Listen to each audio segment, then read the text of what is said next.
సరే, ఈరోజు మనం ఒక అద్భుతమైన కథ గురించి మాట్లాడుకోబోతున్నాం. భారతదేశానికి చైనాకి మధ్య వారధి కట్టిన ఒక లెజెండరీ వ్యక్తి గురించి.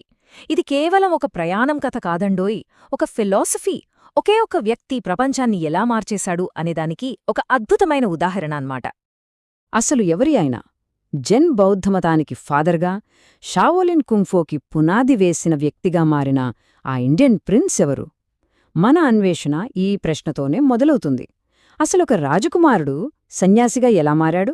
ఒక గ్రేట్ వారియర్, ఒక గురువుగా ఎలా పరిణామం చెందాడు? ఆయనే బోధిధర్మ. ఆయన జీవితంలో అసలు సిసలైన ట్రాన్స్ఫర్మేషన్ ఇదే. ఆలోచించండి, ఒకవైపు పల్లవ సామ్రాజ్యానికి యువరాజు, రాజభోగాల్లో మునిగితేలాల్సినవాడు. మరోవైపు చైనాలో జెన్ బౌద్ధమతానికి మొదటి గురువు. ఈ రెండు ఎక్స్ట్రీమ్స్ మధ్య ఉన్న గ్యాప్ ఏంటో తెలుసా? అదే ఆయన కథకు ప్రాణం పోసింది. సరే, ఈ లెజెండ్ వెనక ఉన్న నిజంలోకి వెళ్దాం. ఆయనకు ఒక పేరుంది, ఒక చరిత్ర ఉంది. ఆయన అసలు పేరు జయవర్మన్. అవును, దక్షిణ భారతదేశంలో కంచిని రాజధానిగా చేసుకుని పాలించిన పల్లవ రాజవంశానికి చెందిన యువరాజు.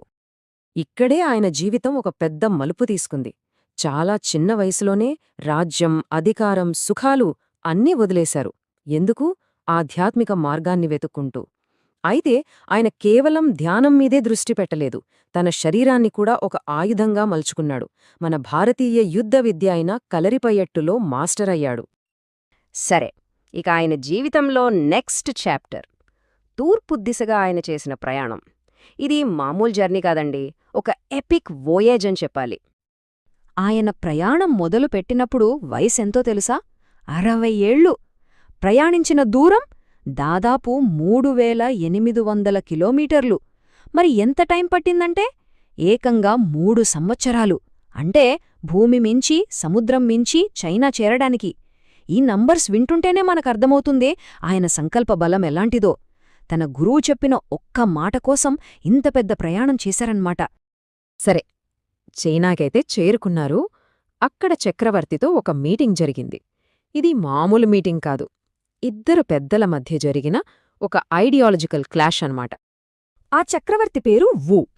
ఆయన బౌద్ధమతానికి పెద్ద ఫ్యాన్, భక్తుడు కూడా.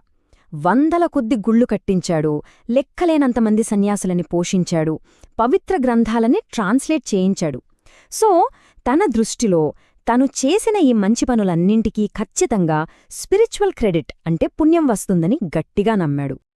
అందుకే ఆయన బోధిధర్మను సూటిగా ఒక ప్రశ్న అడిగాడు.